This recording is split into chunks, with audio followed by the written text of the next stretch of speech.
Ladies and gentlemen, I make absolutely no apologies for the topic of discussion here today, which is why property professionals are at risk of heart attacks, suicide, depression, and premature death. And I have to be honest with you, this is some shocking statistics that came out of a whole bunch of research that we did towards the back end of 2024 when we took a deep dive into not just estate agency, but the whole of the property profession or industry, whatever label you want to put on it, and looked across all different career paths such as conveyancing, mortgage broking, surveying, etc. So if you fit into any of those categories or those professions, I'm going to encourage you to stop what you're doing and take note of the very shocking research that we uncovered. And I'm going to guide you through why this is such a problem, particularly as the economy is getting tougher as we enter 2025. And the kind of economic outlook is looking pretty bleak, if I'm honest, speaking to many business owners up and down the country, and also why this is going to impact you in a very negative way, and also what you can do about it in order to set yourself on the path to success in 2025. Now, I should point out straight away that this is not a sales presentation in any way. It is merely an educational experience based on the whole bunch of data and information that we collected, as I say, at the back end of last year. And the results were so shocking that I realized nobody else is talking about it in the industry. In fact, what I'm seeing very much so at the moment is kind of like a papering over the cracks of what's going on within the British economy and what is also going on within the property market. And I think that's really bad news for people's mental and emotional well-being and their current stress levels at work. So with all that said, let's get into it. I want to start off by just giving you a brief outline of what we're going to cover here today. And I'm going to talk about the uncomfortable truths within the property profession that literally nobody else is talking about.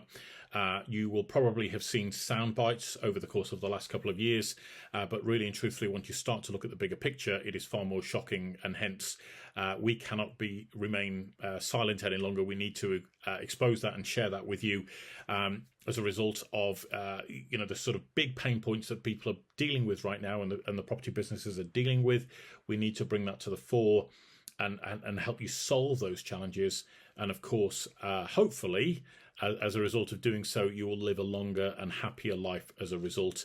That's not a false promise. I can show you the evidence and the research to back that up as we unfold here today. And I'm also going to share some best practices with you to help you skyrocket conversions and find your real ideal prospects.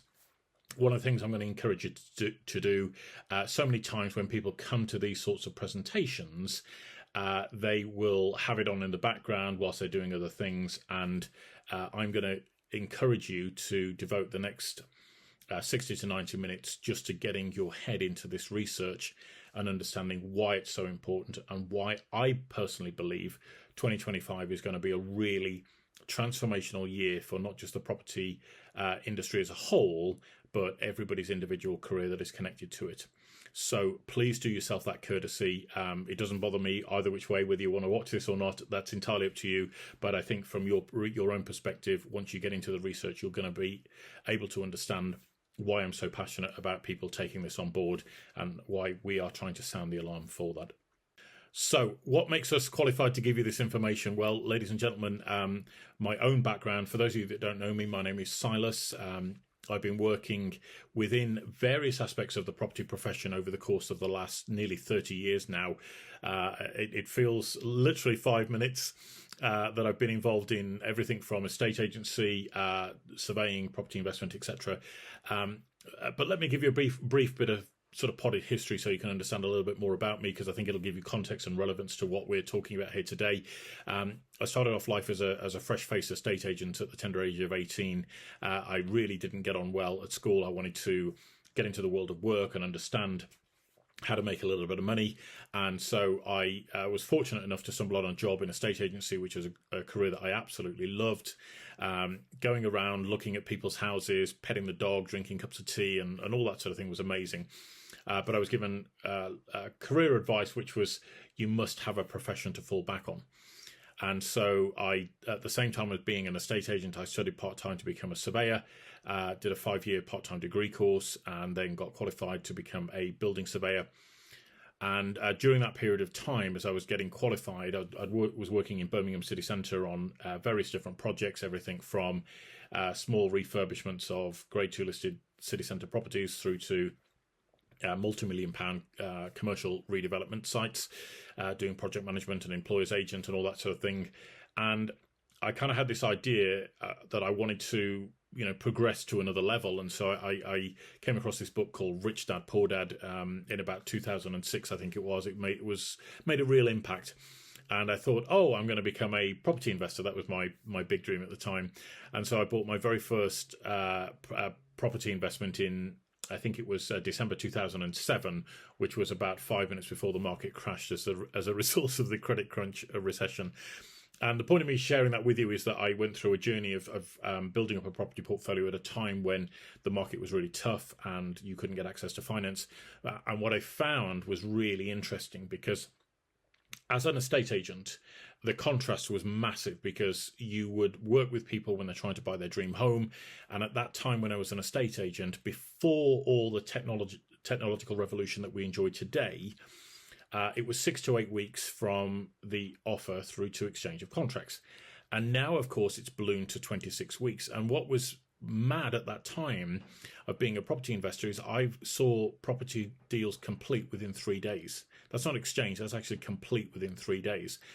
And so you sit back and you think, well, where are we going wrong here, where it comes to the idea of somebody wanting to buy their most expensive asset, and yet it takes so long, and it's so fraught with complications, and it's so problematic that we end up in a situation where buyers and sellers are stressed out, everybody's anxious about the process, nobody's communicating, and I'm sitting here going, well, we're in the middle of the biggest technological revolution in our lifetimes, in fact, for hundreds and hundreds of years, and this is still the most complicated and most stressful thing that people can do. So a few years ago, we set out on a mission to build some property technology, and with that in mind, we wanted to slash the transaction times down to what it was before the technological revolution came along. Okay, and I want to show you guys some quick hacks on how you can really build strong communities around your business that's going to help feed you work as we enter what I think is going to be a very tough economic recession.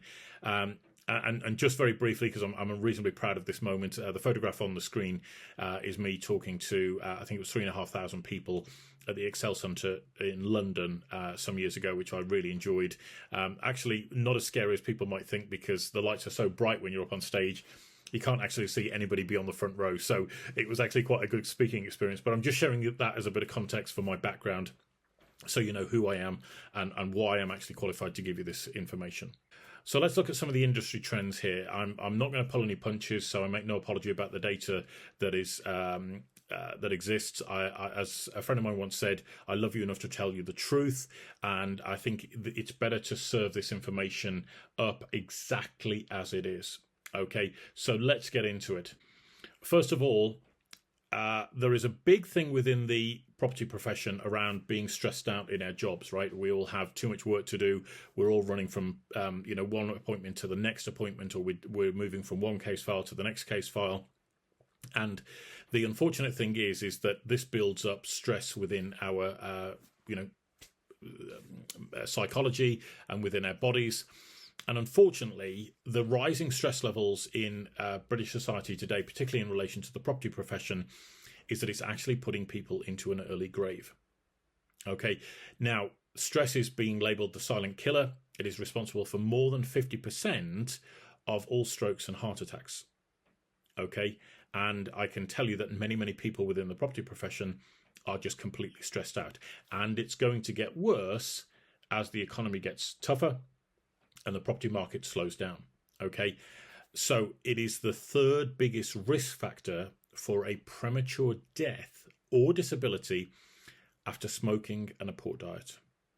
Okay, I cannot emphasize it enough that this is a major problem. It's impacting businesses and the well-being of individuals up and down the country. It is the fourth leading cause of long-term absences from work and the fifth most common cause of short-term absences from work. So all of these rising stress levels are having a massive impact on the productivity of not just you as an individual, but also your staff. Something to be aware of. Now, looking at stress in a little bit more detail, we can see here that 32% of people who have stress have experienced suicidal thoughts. Okay, absolutely shocking statistic. Okay, and when you look at estate agents in particular, because they're on the front end and they're dealing with the emotions of the buyers and sellers who are all stressed out and all really anxious about their house move. Okay, you have, nearly 50% of the profession saying that they were very stressed. Okay, now, I've shown this research to a lot of people. I've had various different reactions to it. But the point that we cannot overlook is that stress is becoming increasingly more and more part of today's society. And it can actually increase your levels of, being susceptible to depression or anxiety, and increase the risk of a premature death by 135%. Okay, very, very sobering. And if you're sitting here stressed out right now with your workload and everything else, let's just try and put this into perspective, because it is important that we tackle what is actually going on in the business world. And if we don't know what the issues are, then we can't solve them, right? And this is one of the things I see very often, as I mentioned earlier, the sound bites that appear in the industry, but when you start to actually look at what's causing these issues, it becomes very apparent. And bearing in mind, we've just gone through an unprecedented period in human history where we were locked up in our homes for the best part of a couple of years, okay? We were distanced from friends and family. We were put into a working from home environment rather than being around our friends and colleagues within the office. And this is causing a loneliness epidemic. It really is. It's also causing people within the property industry, particularly, to experience mental health issues. Twice as many people in the property industry are experiencing mental illness, that compared to the rest of the UK population. That to me is crazy.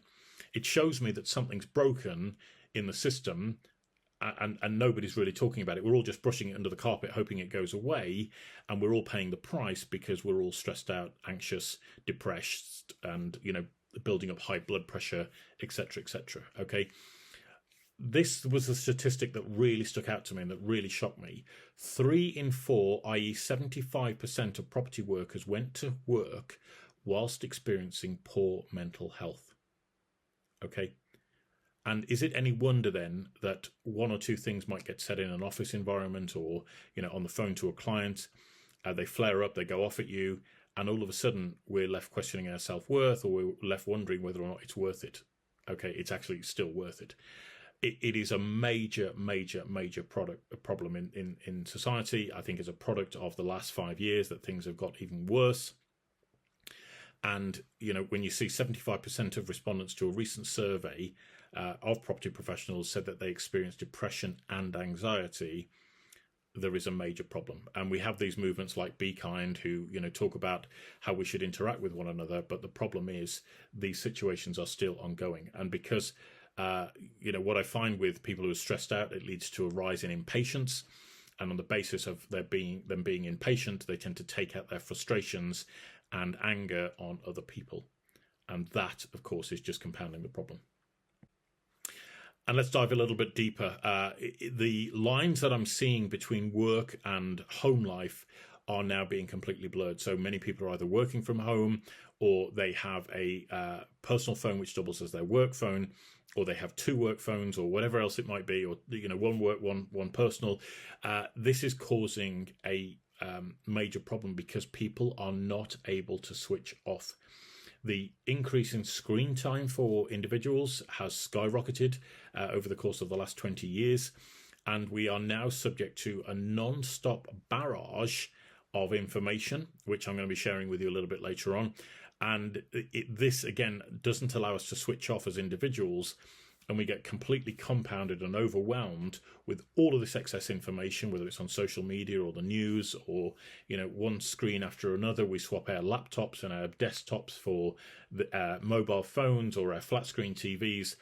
It is absolutely everywhere. And now we're getting to the point where more and more people are expecting to communicate with one another outside of general working hours. I heard recently a story about Jeff Bezos and Amazon and the Amazon culture, where people are literally emailing one another at 11 o'clock at night and then calling at 11:15 saying, "Did you get my email?" Okay, there is no time to switch off, and it's a high burnout culture. And the main summary of all of this information so far is that we're working longer and harder for a more miserable and ultimately shorter life. And here's why it's so important, because we're all building our businesses for a particular reason, right? That might be to put a roof over our heads, food on the table, look after our family, a safe place to come back to at the end of a long day. Maybe we want to build a legacy. Maybe we're building a business to pass on to our children or grandchildren in the future. And the problem is, all of these good intentions of why we're doing what we're doing are all for naught if, we snuff it earlier and we're 6 feet under as a result of, the trying times that we've actually faced in the business world. And so this is why I'm so passionate about raising this, because, all of us could be out there building all of these businesses and working really, really hard to provide for our families, to be with their loved ones at the end of the day.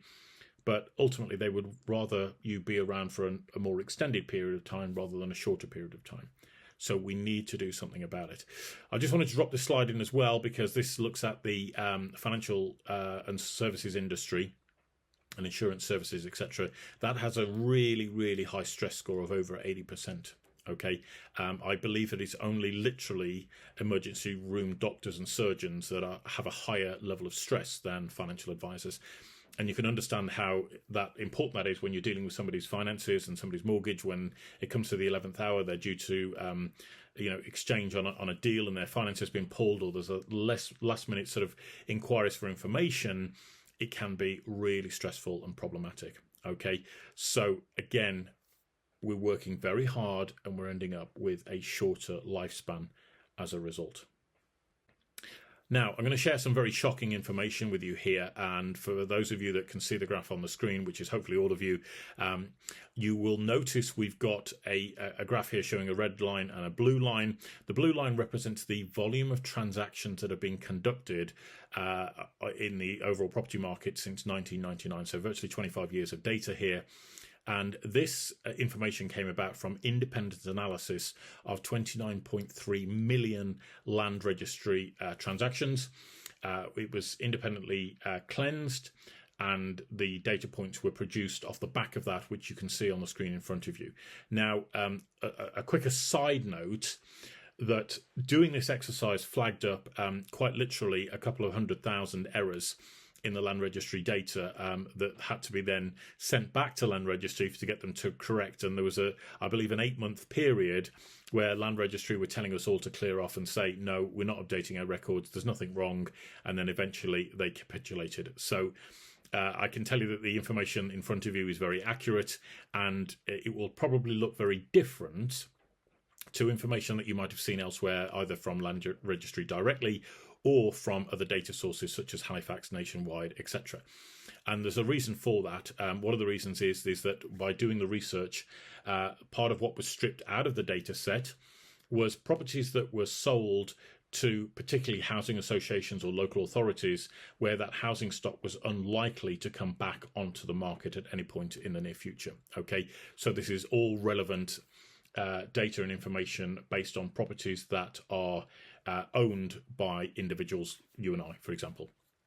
The red line shows the average property price, and again, that has been stripped out, and all of the superfluous data around social housing has been stripped out again, and this reflects the true average house price over that period of time.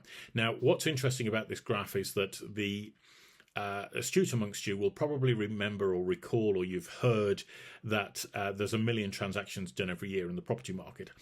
And you might have even said that yourself, right? And unfortunately, that's only been true for 1 year since 2008.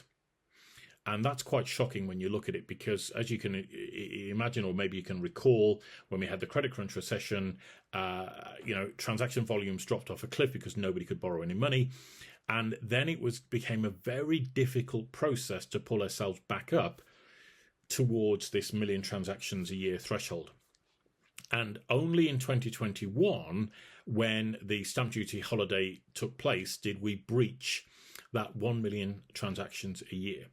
But even more importantly, what you can see here, if we look towards the right-hand side of the graph, where the blue line dips down, we have a situation where 2023 was actually a worse year for selling houses than 2008.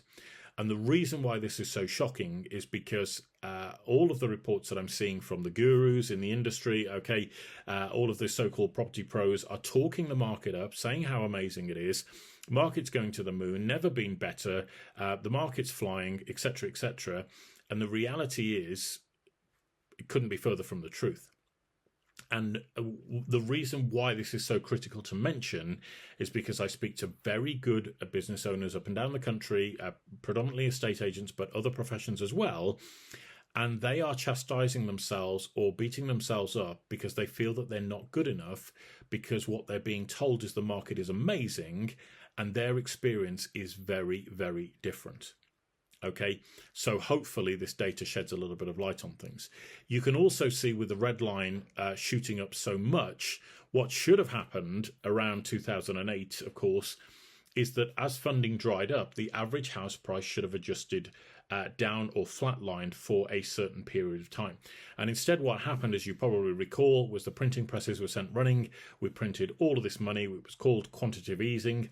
Okay, all of that money was shoveled into the bank, and then we ended up with a situation where there was more and more cash chasing fewer and fewer assets. Okay, and that ultimately pushed the price of housing up to a level where I believe it is now pretty much unaffordable.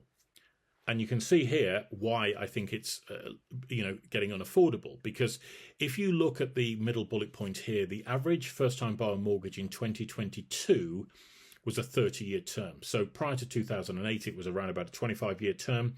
Okay, beyond 2022, it was a 30-year term. Okay, so we've increased the length of our mortgage by 5 years. But more shockingly, as interest rates moved up in 2023, what we saw was that by the middle of 2023, because interest rates had jumped up from historically low base rates, by mid-2023, we ended up in a situation where to get the same level of affordability as that 30-year mortgage in 2022, the mortgage would have to be over a 50-year period in order to get that same level of affordability. And more shocking still, by the end of 2023, that same mortgage would have had to have been over 72 years in order to get that same level of affordability. Now, clearly, there aren't 50 and 72-year mortgages on the market, so you can understand why 2023 was a really tough year for selling houses, because everything got very expensive very quickly. And you can also see here at the bottom, the instruction to mortgage offer received statistics have virtually doubled over that 14-year period. Okay, so there is a general slowing down of not just transaction volume, but also the actual process of buying and selling a property. And it's completely wrong. So let's look at this data in a little bit further detail, which is around the affordability aspects of property, which is why it's having such an impact on the market. We can see here that the number of 30-year mortgages has doubled for first-time buyers and 3x'd for regular home movers. Okay, not only that, we have a situation where Britons are moving less often. Okay, now I was completely blown away when I saw this statistic come out of the research.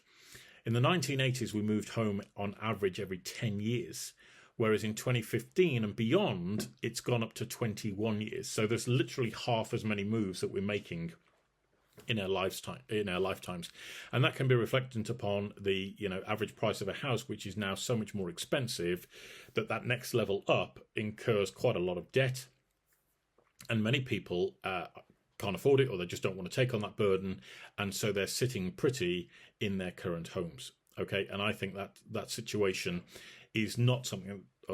It's not a trend that's going to reverse anytime soon.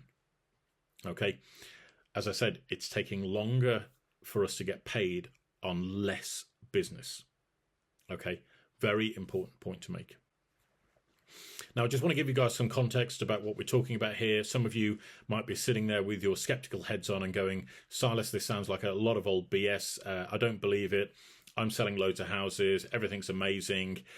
Well, I'll challenge you on that point, because we've supplied our data to the Financial Times, who have actually run a couple of articles for us now. This is one article that was put up last year. We were trying to sound the alarm in around the summer of last year and say, look, we've got a major problem here off the back of the 2023 data that we saw coming through.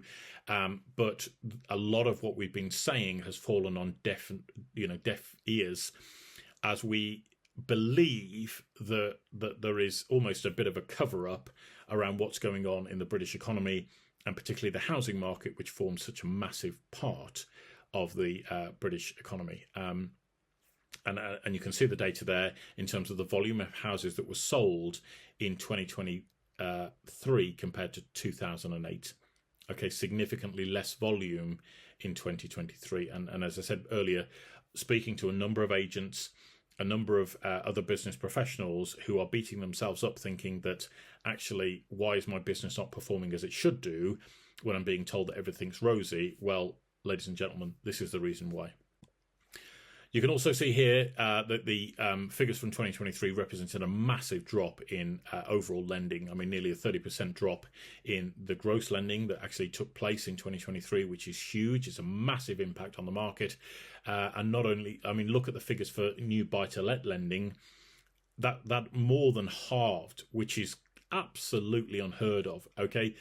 Reflects the impetus of landlords feeling that they're being beaten by the government. They're not getting the support that they deserve to provide homes for tenants in this country.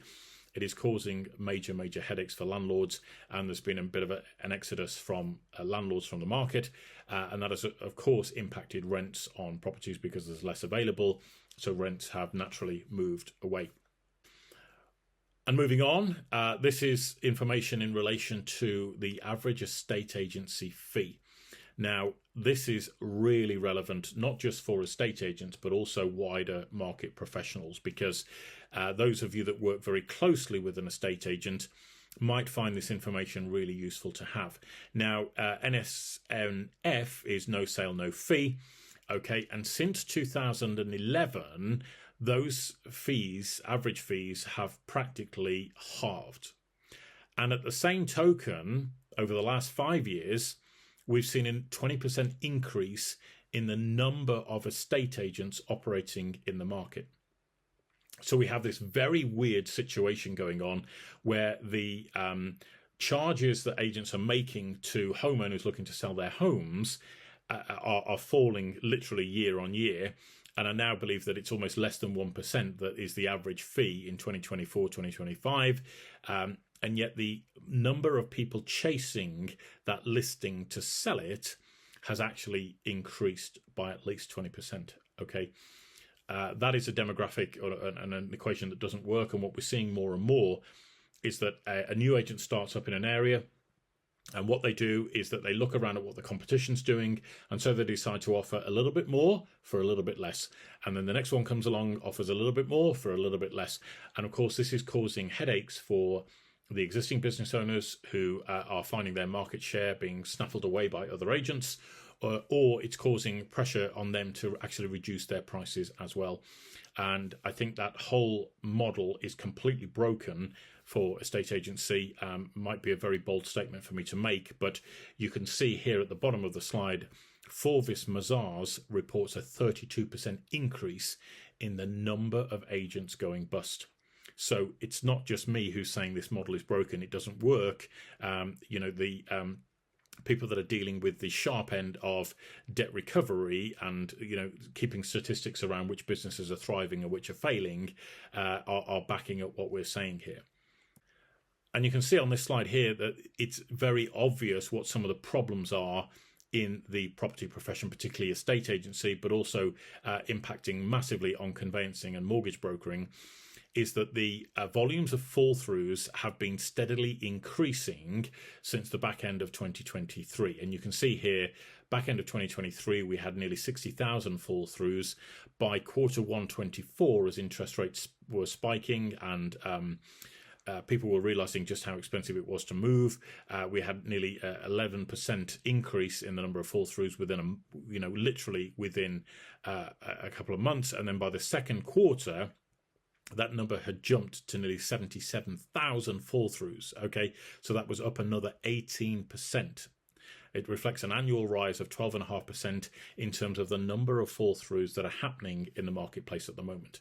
Okay, now something else to throw into this is that the statistics that are being quoted now, that it's anywhere between 47% and 53% of all properties listed by estate agents are sold.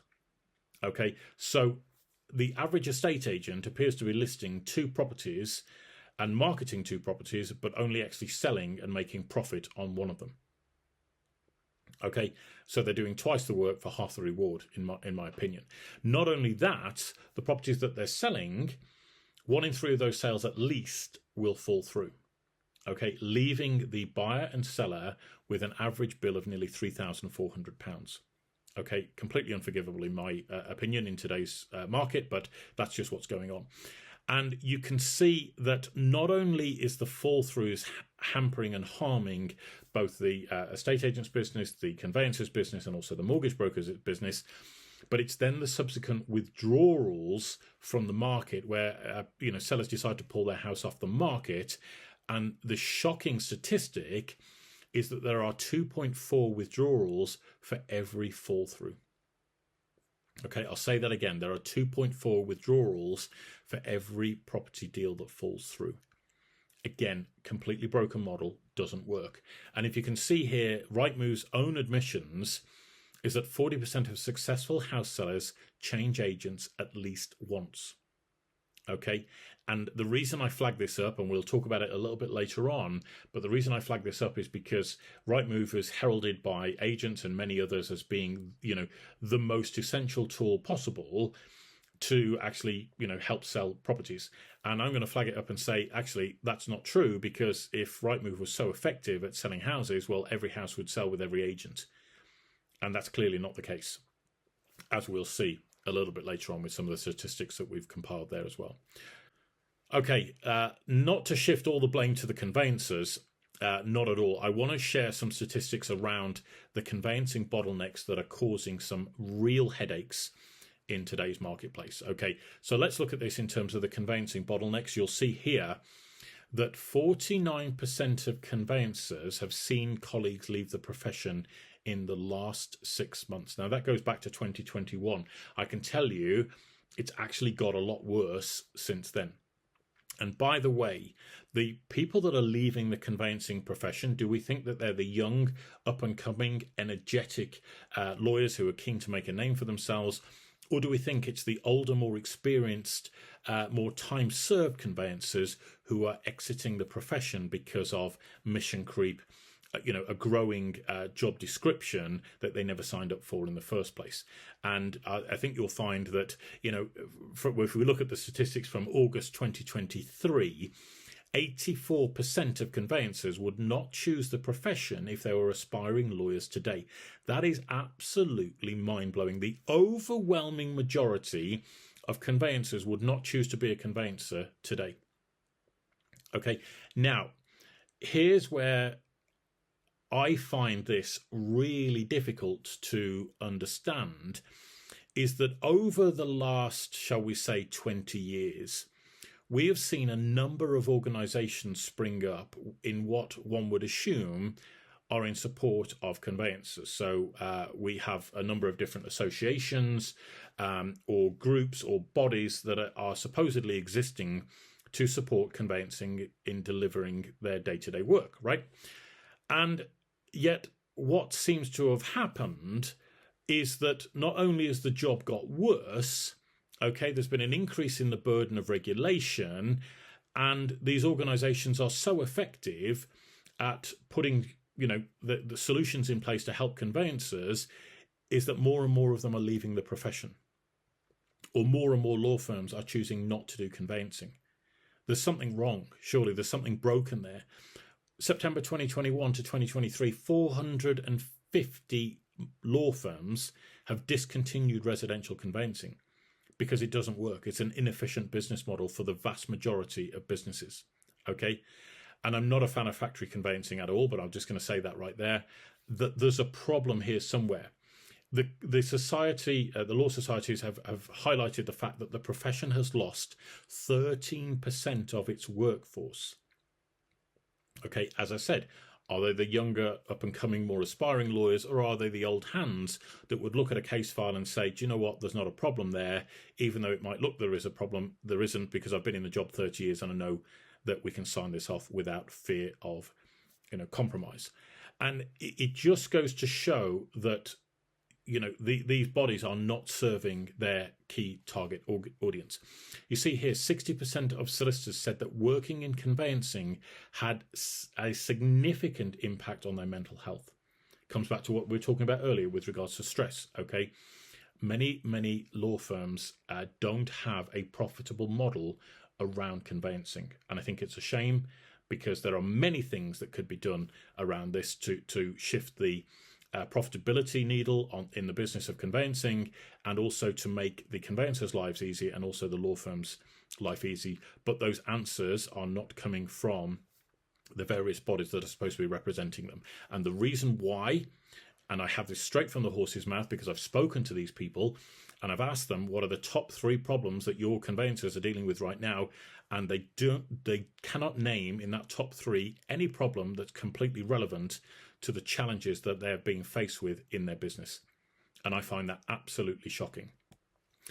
So moving on, you can see here that the cost of fall-throughs is having a major impact on the client's ability to not lose money, i.e., a fall through actually costs them nearly £3,400. So imagine that they've done all this hard work, they've signed all these mortgage forms, they've employed the estate agent, they've employed the conveyancing solicitor, they've employed the mortgage broker, they've maybe spent out on a survey and evaluation and some arrangement fees here and there, and then it falls through and all they've got to show for it is a bill for £3,400. I think that's absolutely unforgivable in today's market, but that's just me. You can see here as well an analysis of 1.64 million conveyancing quotes from January 2018 to December 2022, that 60% of those people who went for a conveyancing quote online actually opted for a more expensive option than the cheaper option that was presented to them. And in fact, 10% chose the top of the scale. Okay? Doesn't that tell us something for those of us that are running conveyancing firms and we may be feeling a little bit burdened by the day-to-day pressures and the profitability of the work that we're dealing with?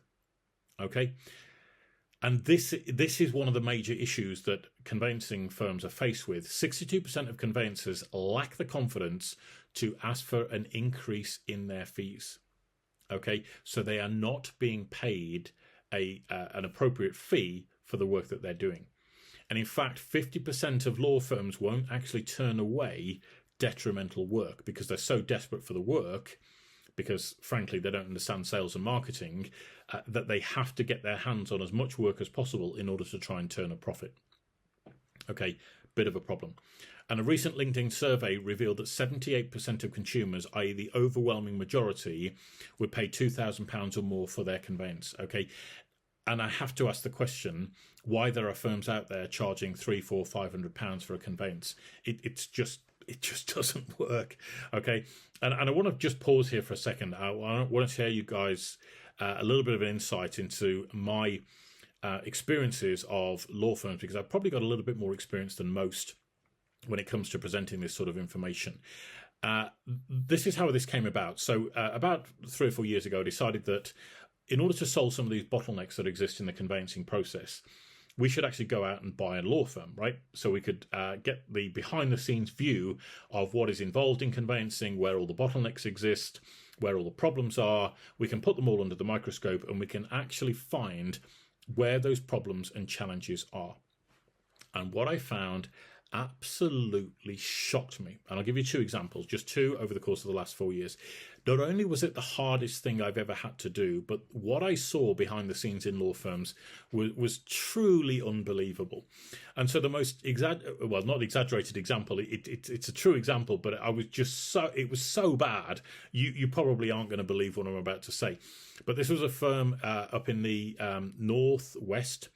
It was a part criminal, part other work, legal work, multidisciplinary law firm. When I was introduced to the law firm, I was told that it was carrying a little bit of debt. Okay. And by a little bit of debt, I was told the figures were around about 400,000. And I thought, okay, not ideal, but let's have a look under the bonnet and see what we can find within the company. And so after working there for a little bit of time and started digging into the numbers with the full intention of acquiring this firm, I actually found out that 400,000 was actually closer to £1 million.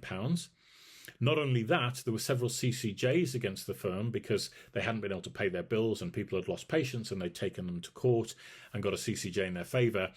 But more shockingly than anything else was that part of that £1 million worth of debt, in fact, a good 25% of it, was actually owed to a loan shark. Okay, and I don't know about you, but I didn't fancy leaving the office late one night and walking across the road to my car only to have my legs broken because that debt wasn't being repaid. Okay, absolutely true example, as shocking as it is to hear, but that's the sort of thing that's going on. I'll give you a second example. This was a high-performance law firm that was brought to me, mainly conveyancing. They were doing £2 million a year turnover in their law firm, and I asked the guy, why are you looking to sell? And he said, well, truth be told, we're not actually making any money. And I thought, isn't that interesting? £2 million worth of turnover, even on slim margins, I'd still be expecting you to, maybe walk away with a 100 plus grand in your pocket at the end of every year. And so he shared some figures with me and I started to look at them. And what I found was absolutely shocking because he was giving away 25% of his turnover, not his profit, but his turnover in referral fees. Okay, so there was £500,000 a year walking out the door to pay for referral fees before they even got the chance to do any conveyancing work and start to turn a profit. And unfortunately the business owner just couldn't see that was what was causing all of the problems. He was just trying to buy in the work in order to keep his staff gainfully employed. But those are a couple of the examples, and the reason I mention this is because, again, in my experience, a lot of conveyancers are very good at the legal bit of the work that they do, but they're not so hot on the running the business side of things, okay, including, as I mentioned earlier, the sales and marketing side of things. Okay, so I'm just dropping those into the conversation because if you're a conveyancer or a law firm owner and you're listening to me here and you're thinking, actually, that resonates, that strikes a chord, then, reach out to me and let's have a conversation about how we can help turn that around. Okay, let's move on to the stress that our clients experience, okay, because here's the ultimate problem around the home buying and selling crisis that we're experiencing right now. And the real problem is that the people that are paying all of our wages, okay, the estate agents, the conveyancers, the mortgage broker, the surveyor, the banks, in terms of the arrangement fees, the removals company, everybody else, our clients are at the sort of sharp end of all of the anxiety and all the uncertainty and all of the risk of their sale falling through until such time as they've exchanged contracts. And the unfortunate part about it is that many of the people connected to the profession, such as all of the professions I've just mentioned, because they deal with this sort of stuff day in, day out, they tend to be a little bit immune to what the client might be facing as far as the work that they do, in service of their clients. So whilst it's very unfortunate when a sale falls through, if you're a conveyancer or an estate agent, by the following morning, you've probably forgotten all about it and you're on to the next case, right?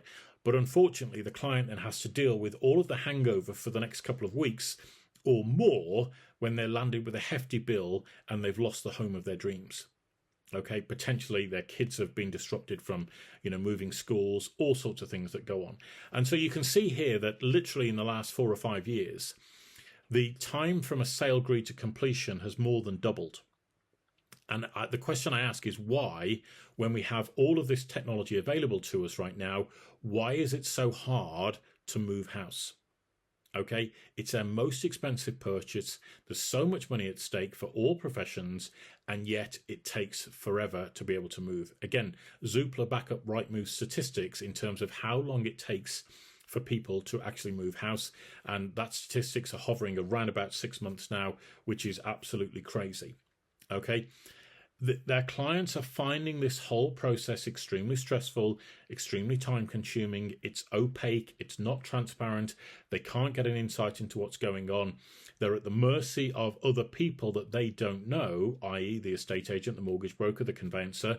And they are completely at their mercy in terms of, are they good when they're recommended to them or when they choose to work with them? Or are they going to be absolutely horrendous and I'm going to have the worst experience of my life and I'm going to be pulling my hair out throughout the process and wondering why did I ever bother to choose them in the first place? Okay, and here's a little secret that I'm going to let you in on. For those of you that are wondering about all of the stuff that I said earlier about the broken business models for estate agency and conveyancing, I encourage you to ask everybody you meet this question. The first question is, have you moved home in the last 5 years? And assuming that they say yes, ask them whether they had a good or a bad experience.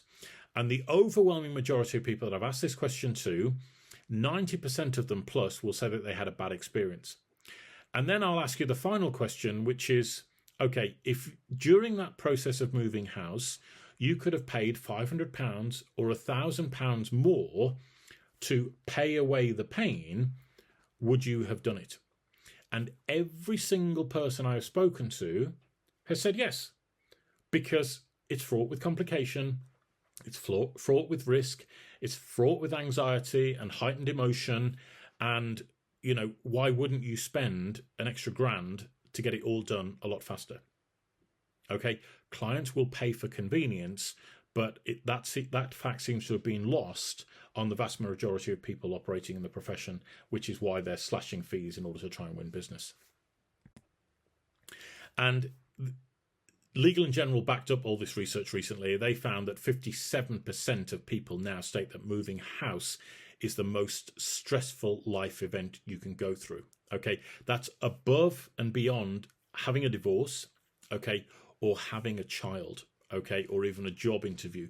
It's absolutely crazy. Okay, and I think, when you look at the statistic at the bottom of this slide here, 27% of people aged 18 to 24, i.e. the first-time buyers, the younger end of the market, the ones that are going to move through the ranks, one hopes, and buy a bigger home eventually and increase the volume of business that we're all going to be doing together, they said that they would not consider moving again. Okay, that's absolutely unforgivable. And so the market is now at a bit of a crisis point. We've got AI around the corner. Okay, we've got a slowing down housing market. We've got the younger generation who will not consider moving again. They're going to sit tight in their home. And even if a child comes along, they're going to think, God, do I really want to go through that process of moving house again? Now, I found this research really, really interesting. This was probably some of the most shocking stuff that came out of the research that we were doing towards the back end of last year. And this is in relation to what we call the high cost of overvaluing. Okay, now this research was carried out by the Times, but there was also a second study done by Which magazine. Okay, and they analysed in total nearly, I think it was 600,000 property transactions to get these results. So here's what I'm going to say. If I was an estate agent, and I was watching this presentation, I'd probably screenshot the next couple of slides, okay? Because you're going to have a real joyous experience as far as if you're an honest estate agent and you believe in not doing this overvaluing practice that so many bad agents do. This is going to be a breath of fresh air for you in terms of providing some research to put under the nose of your clients that you're working with. Okay. Now, what they found was quite contrary to popular belief. Popular belief is I put my house on the market at a higher price, I'm going to achieve a higher price, and I'm not going to give it away. What they found was actually quite the reverse. That by putting their house on the market at a higher figure, it took longer to sell. There was less interest initially because the market knew what the price was, what the house was worth, and that they felt that it was unrealistically priced. And so they either didn't bother to view, or they viewed and they felt it was overpriced, so they didn't submit an offer. And what it showed that over time, that eventually more and more people were asking the question, what's wrong with it? And so the eventual price that the sellers walked away with was on average more than 20 grand less than if they'd actually priced the property appropriately. Okay, really quite shocking. And what I found also really interesting was that the fact that those agents out there charging the very most commission in the marketplace, but they're actually selling less properties, or they're overvaluing them more, and they're actually then leaving their clients far worse off once they've moved. That's really bad business, if you ask me. Now, as I say, this was backed up by Which. They looked at 370,000 transactions compared to the Times, which did 200,000. And they found that literally 1 in 5 properties, 20% of all properties, had to be heavily reduced by 5% or more. Okay, now here was the interesting findings from this research. They found, first of all, that properties that were not heavily reduced had an average listing price of 261,000, and they sold for an average price of 260,000. Whereas heavily reduced properties had an average listing price of 266,000, so not that much more, okay, but they actually sold for an average price of 241,000, okay, leaving people around about £20,000 worse off, okay. But not only that, they took 2 months longer to sell. Okay, so the clients are waiting around for 2 months. Bearing in mind, as an agent, you've got another 2 months of marketing to do in order to find a buyer. Okay, so it's lose, lose, lose for all people to overvalue. Rightmove in June 2023 highlighted the fact that 34% of properties have been reduced by an average of 6.5%, and that again points back to the lack of affordability and what some would argue as falling house prices. Because affordability isn't there, it cannot support the higher values that have been put on prices since 2021. Okay, this is a bit of a pet hate of mine, if I can be so frank as to admit that. One of the things that I see is going to have a really detrimental impact on the mental well-being of the already overburdened estate agents and others is the fact that the home buying and selling group, or whatever name they're now masquerading under, which is a group largely driven by solicitors, don't forget, and the solicitors, as we saw earlier, are completely overburdened by regulation in the marketplace. The home buying and selling group, in their infinite wisdom, being comprised of largely solicitors' representation groups, have decided that the best way to solve the housing crisis and to get people moving faster is to introduce more regulation. Bit of a problem. And not only that, do they want to introduce more regulation, they want to make it mandatory for everybody. So they want to regulate the entire property industry into a straitjacket because they don't understand the nature of the beast of what they're dealing with, which is the fact that estate agents are largely salespeople, and salespeople absolutely hate regulation and paperwork, okay, which is why trading standards have introduced material information into the marketplace, and precious few agents have actually adopted it. Okay, and this is the problem that we have in the industry, is that we have organizations like this, which frankly are the blind leading the blind, where they don't understand the challenges that they're actually dealing with, but they're on a flight of fantasy going, well, if we regulate everybody, that's going to solve the problem. Well, hang on a minute. If it's took longer and longer to move house now because of regulatory burden in the conveyancing profession, what makes you think it's going to be better for home buyers and sellers by regulating estate agents on the front end? It doesn't make sense to me. It's absolutely madness. But then again, what do I know? I'm not part of these groups. Hopefully, for what you can see, is for very good reason. So I think in all seriousness, we need to be very vigilant about this idea that more regulation is going to solve this housing crisis. It really isn't. Okay, it is the most nonsense thinking I think anybody could come up with, if I'm being frank. And as property professionals, if we want to solve this crisis, okay, we've got two options. Okay, the first option is more regulation, which is what these people are proposing, and they're lobbying government to bring that in, by the way. And there is a reason why they want to do that, and that comes down to the regulation of the regulation, okay, or the policing, should I say, of the regulation, which is that is a very profitable business to be in. Okay, so they're not doing it for your good, they're not doing it for the end good of the client, they're actually doing it because it's a very profitable business model. And we need to guard against that very, very fiercely, in my opinion. But the second way we can get there, which is the route that I'm, more in favour of, and hopefully you will be too, which is to create the flagship profitable business model that allows houses to be transacted far more quickly. Okay, and if I ask you to raise your hand for, if you want more regulation, would you like to raise your hand? Okay, yep. I can't see many people wanting to raise their hand for more regulation. But if I ask you to raise your hand for a more profitable business model, for faster property sales, okay, and a more profitable business with less competition, the vast majority of people will raise their hands regardless of the profession that they're in, because it benefits everyone. Okay, and this is not just pie in the sky thinking. I can show you, broken down, a business model that will work very, very well for your estate agency and for your conveyancing business, if you're prepared to do things a little bit different. But if you want to do what everybody else is doing, of course, in the marketplace, which is where all the stress and the anxiety and the depression and the high blood pressure and the shortened life expectancy comes from, carry on doing what everybody else is doing in the marketplace. But the problem is it's just not working. And that's why I'm so passionate about, presenting this research here to you today, because you need to understand what's really going on at the heart of the problem. And we can solve all of that with just a few literally quite short moves in terms of what we need to put in place within our businesses to actually be wildly successful in 2025 and beyond. So something else I want to bring to your attention here, and this absolutely shocked me when I saw it. The gentleman to the side of me on this video is a gentleman called Mike Maloney. He runs a website called goldsilver.com.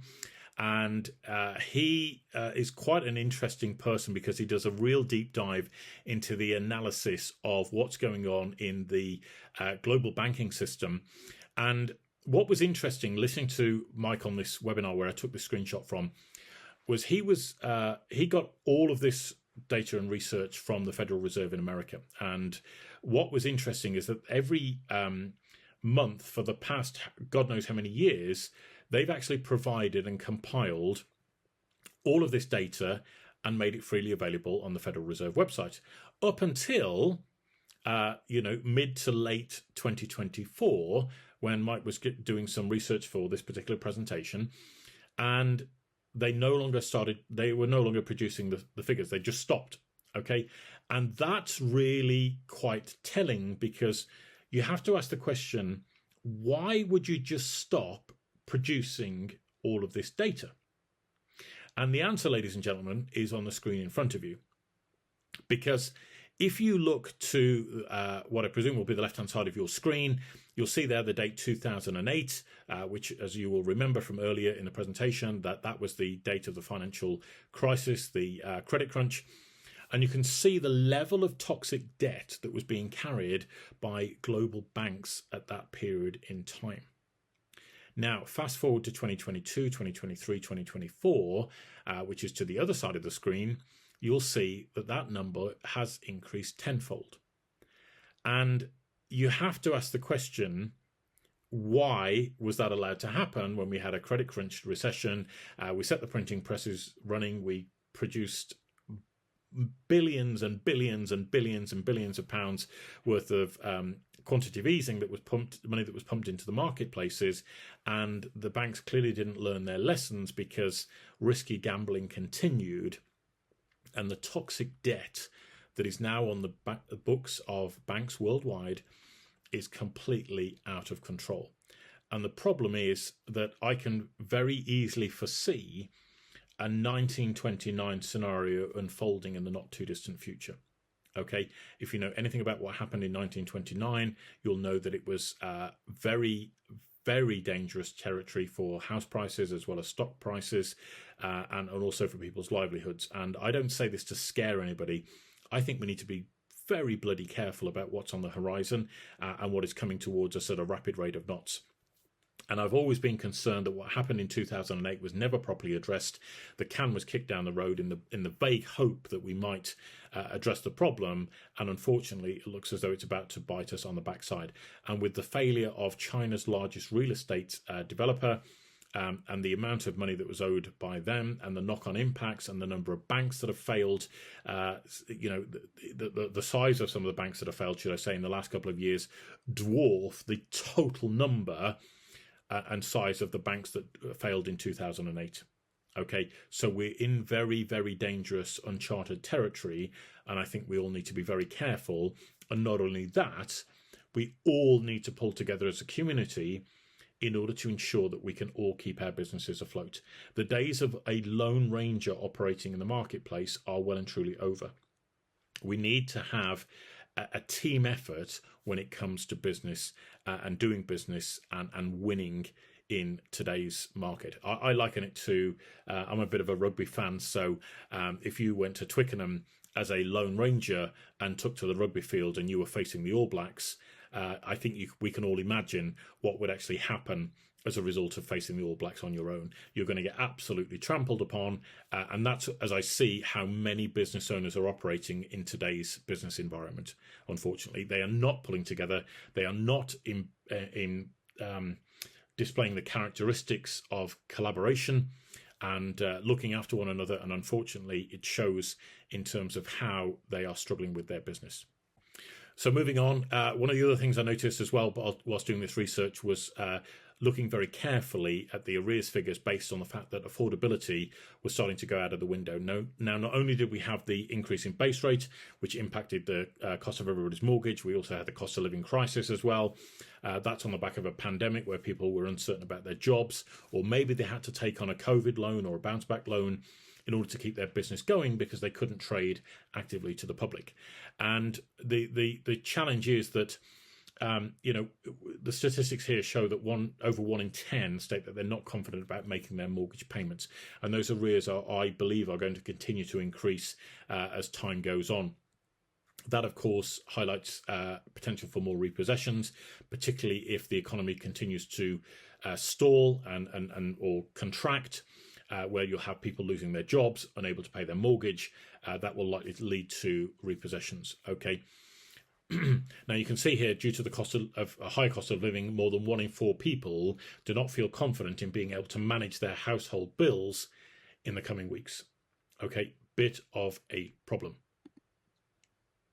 So moving on, this is some of the other wider research that came out looking at the level of distraction. I mentioned screen time earlier on in the presentation, and the level of distraction that's going on in the business environment right now is at absolutely astronomical proportions. This is something that I found was really shocking in terms of the number of times people check their phones during the course of a day. Now, these are averages, by the way, so some of you out there are probably checking your phone twice as many times, 160 times a day, for example, or 120 times a day, should I say, if you're on the higher end. But you can see here, major problem when it comes to actually getting any work done. And university studies reveal actually it takes an average of 40 minutes to regain full focus following an interruption. Okay, and during that 40-minute period, you're operating at the equivalent of 4 hours of sleep. Okay, so you're going to make more mistakes. You're going to cause problems along the way. It is a real challenge. Okay, we're working at a fraction of our mental capacity when we're constantly being interrupted by everything and everyone.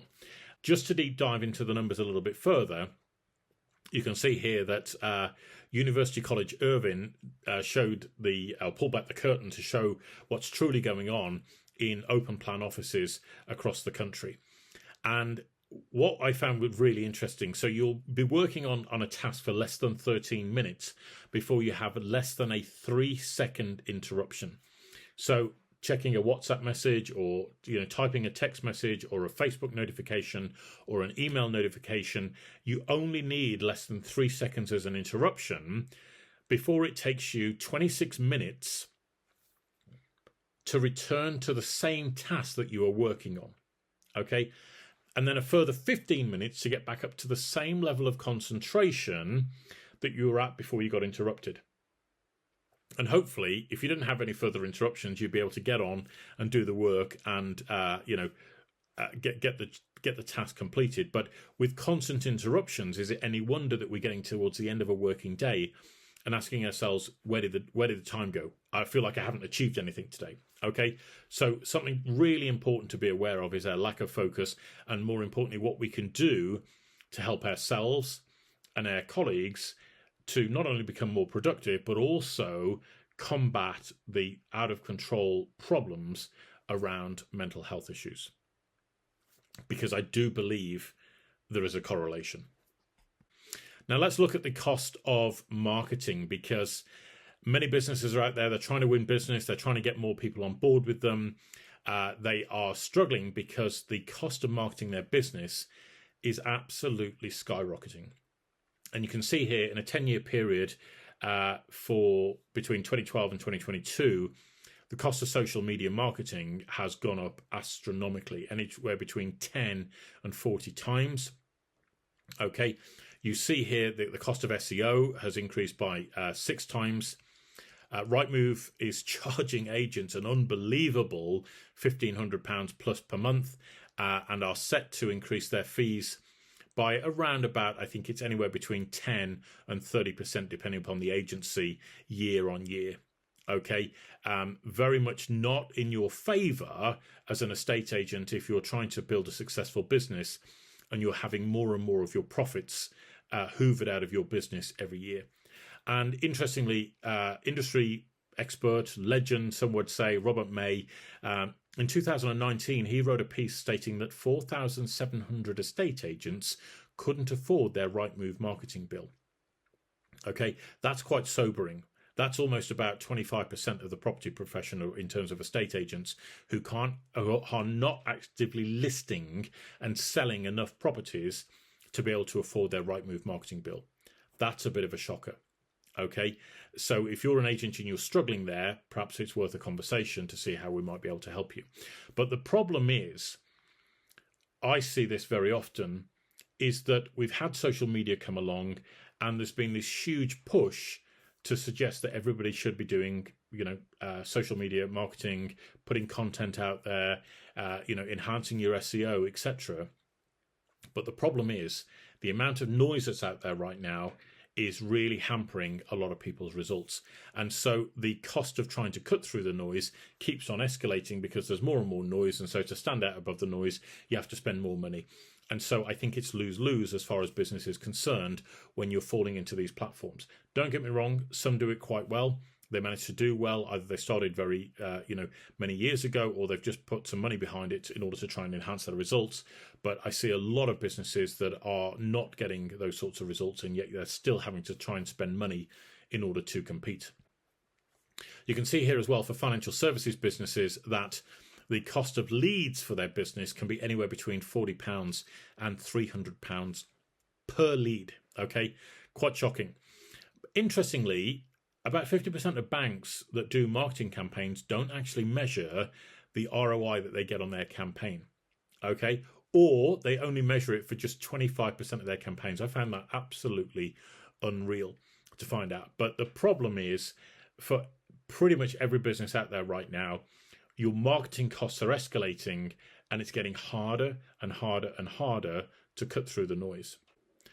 Because when you look at the number of platforms and the number of avenues that we now need to be on in business in order to cut through the noise and try and get success in our businesses, has pretty much doubled. Okay, so in 2010, not that long ago, okay, in 2010, best-in-class companies were marketing on 7 different channels to grab a prospect's attention.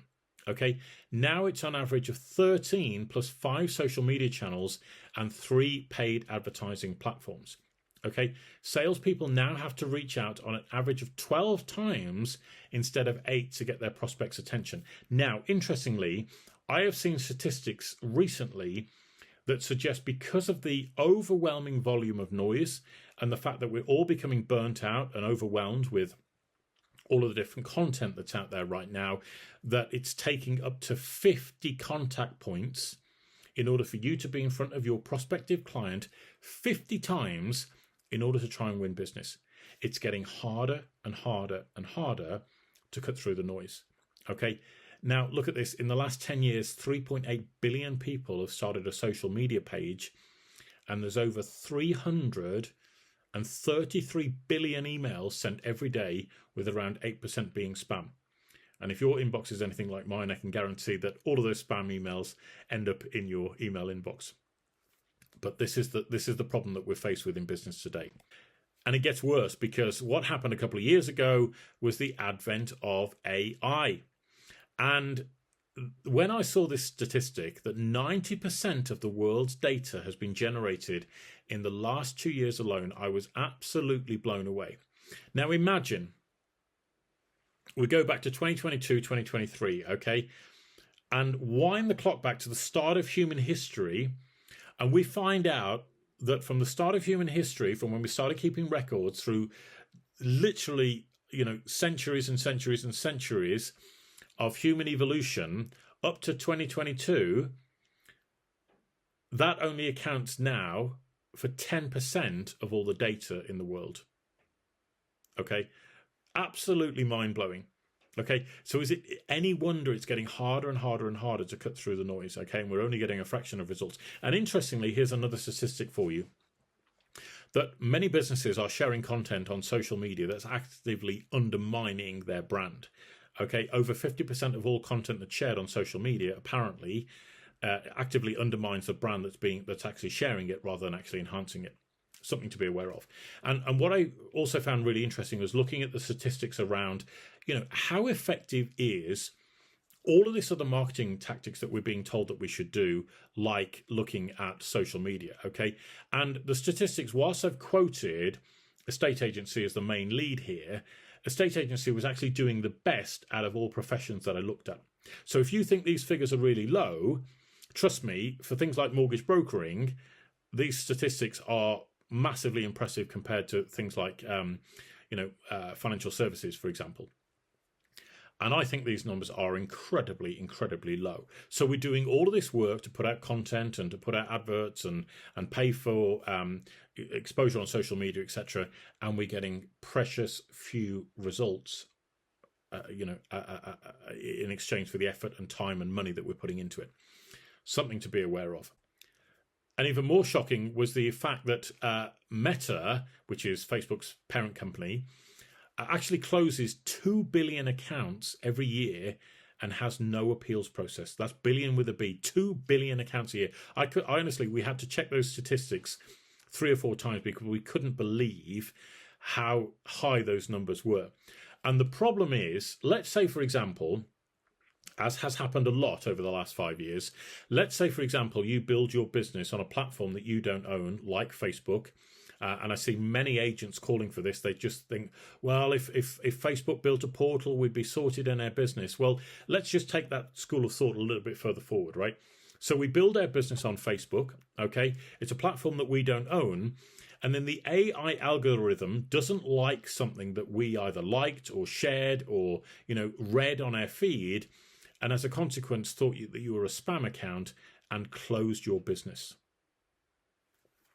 All of your history gone. All of your connections gone. Okay? All of the visibility that you had on your business in front of your ideal prospects gone. And if your feed is anything like mine on these social media platforms right now, literally every other thing that I see on my feed is an advert. Okay? I'm seeing stuff from people that I don't even know, suggested follows, no idea why it's coming up on my feed. But all of my connections, my ideal target audience, those connections aren't really there. Okay. And the problem is that this leads to a decrease in the level of user engagement on sites like Facebook. In fact, they've seen a 50% reduction in the level of user engagements over the last 18 months. But Posts, i.e. people sharing content, has actually increased by 24% in the same period. And that figure is getting worse and worse and worse. Not only that, but we have many concerns now in the world around data security.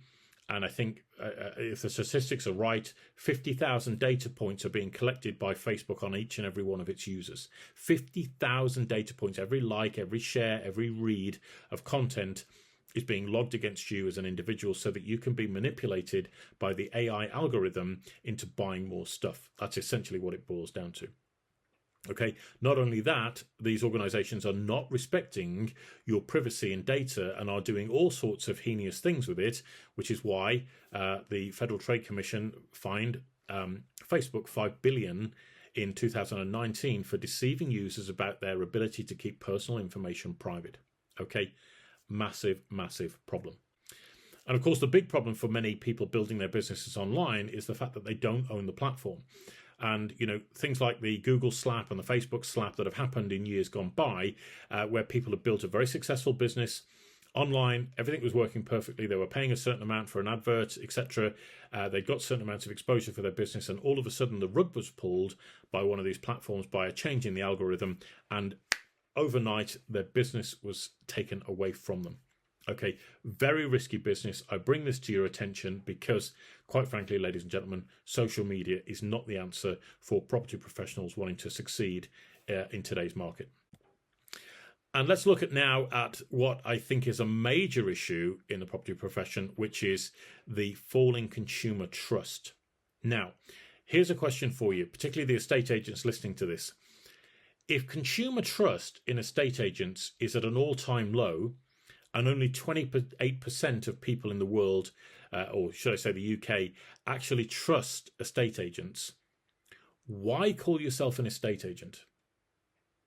Okay, serious question, because I'm not talking about, you know, calling yourself a local property expert, but the challenge is, if people don't trust estate agents, why call yourself one?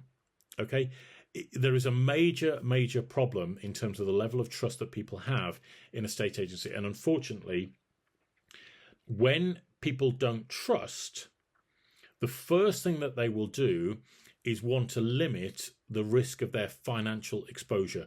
Listen very carefully to what I just said.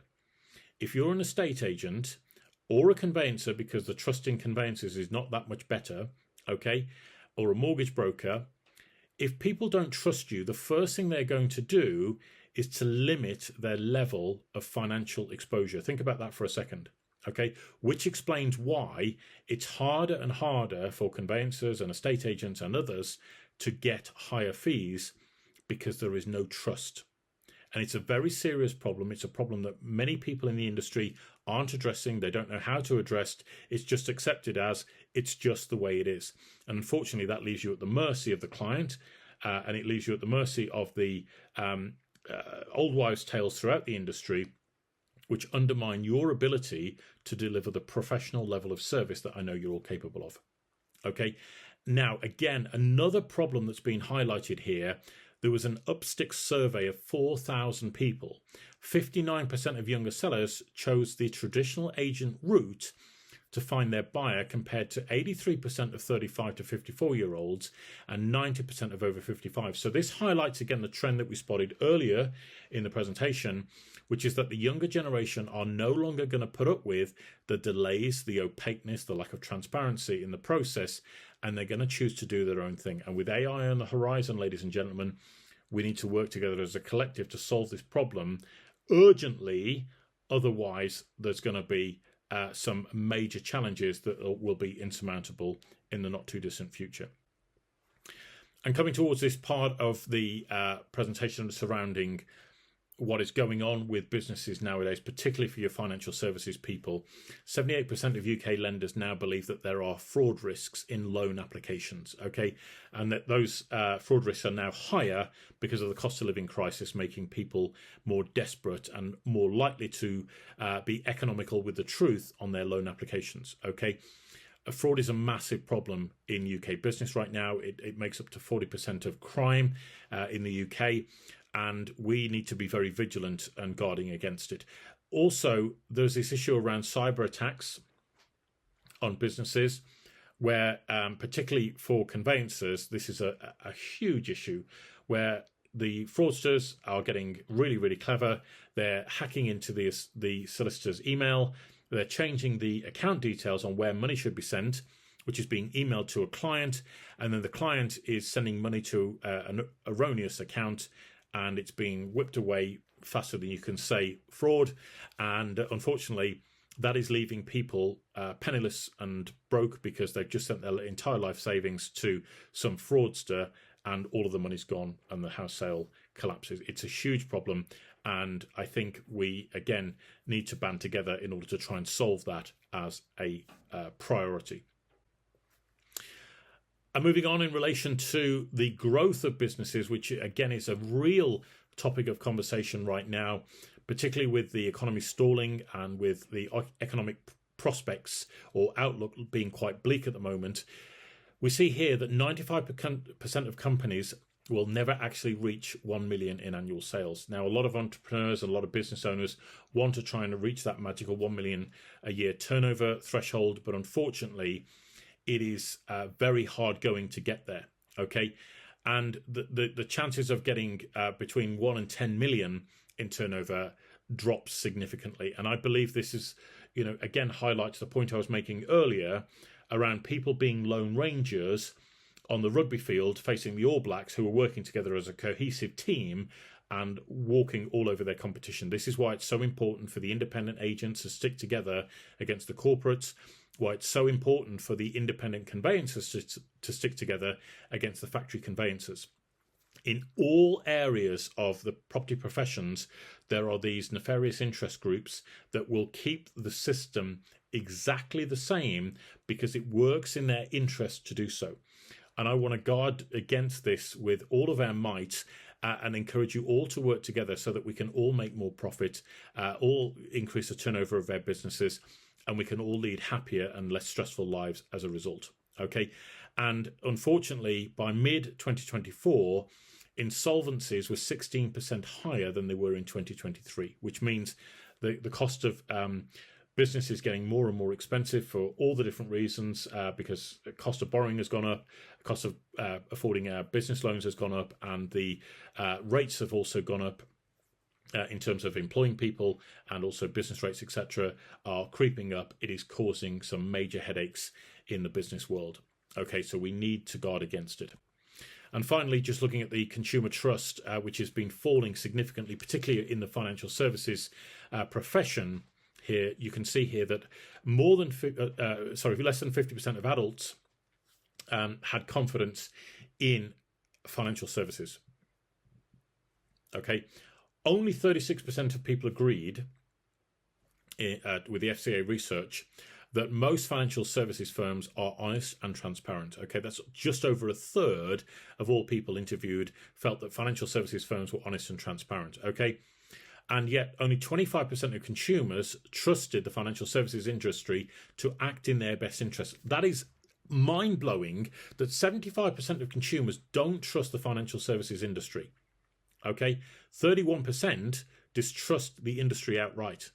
These are major problems that we've got to deal with. Okay, I think it's really is an issue, and in order to try and solve these problems, these challenges, and the lack of trust, guess where the regulators are thinking that they need to go to in order to address these areas of lack of trust? You've guessed it, more regulation. Okay, so think more stress, more regulation, more challenges to deal with on a day-to-day basis, less profit in your business, okay, more headaches. Is it any wonder that this whole system isn't working anymore? Okay. Finally, a survey of nearly 400,000 consumers around the world finds that cynicism is at an all-time high. Less than half of the brands are seen as trustworthy. Half of the brands in the world are seen as trustworthy. Okay. 75% could disappear and would be easily replaced because there is no brand loyalty. Okay. And the Havas report of 2021 revealed that 71% of consumers have little faith that brands will actually deliver on their promises.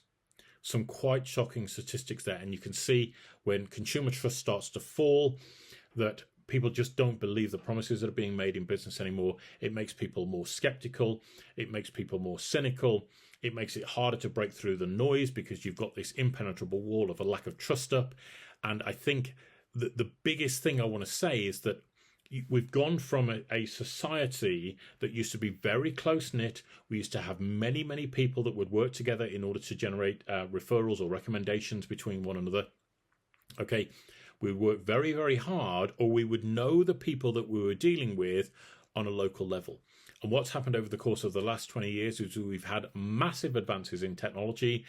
We've got smartphones, we've got the internet, we've got Zoom, we've got WhatsApp, we've got all of these different technologies.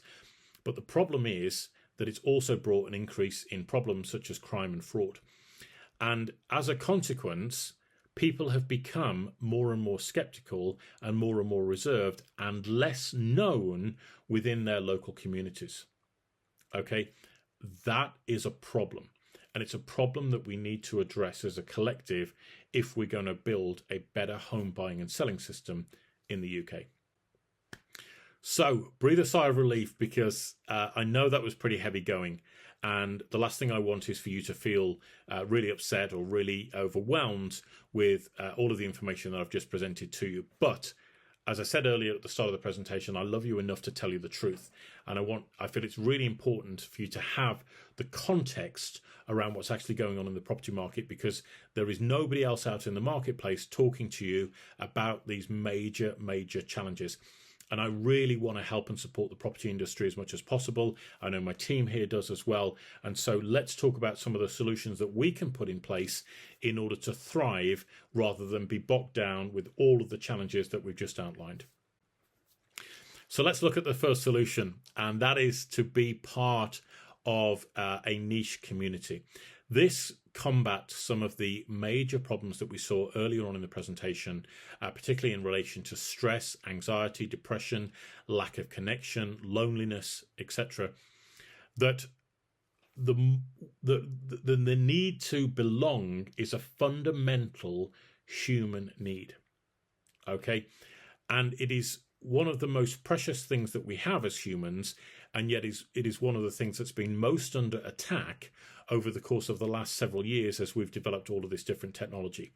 We've become more connected, if you like, in one way, but more disconnected because we're so overwhelmed with having to deal with all of these different connection requests or messages that are coming through on social media, or a bombardment of emails, or all of this noise is detracting from what's truly important, which is close personal relationships that we used to have, and most of us no longer have them.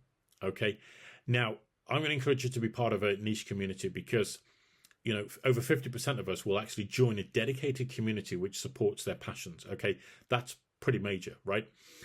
3/4 of big businesses, interestingly, have an online community compared to just 40% of small and medium enterprises. Okay, now if you're a big business, why would you invest so much money into some kind of internal or online community, unless it was worth it? Okay, you just wouldn't. So knowing how efficient big business tends to be, there must be some merit in actually having some form of online community that they must be part of. Okay, and if you're a small to medium enterprise and you don't have that connection, it is very much worthwhile being part of one. Okay, I think this is an interesting statistic. 66% of people state making connections with other people who have similar interests is one of the primary drivers behind why they engage in online communities. That makes perfect sense, right?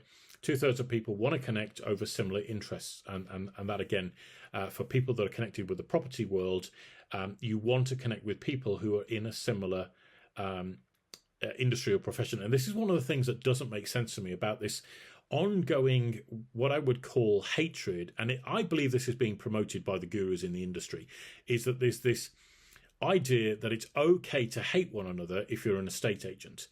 And the question was asked of me, it was quite a smart question: why would you hate somebody that you have more in common with than anybody else? Okay, very few professions understand what it's like to be an estate agent, right?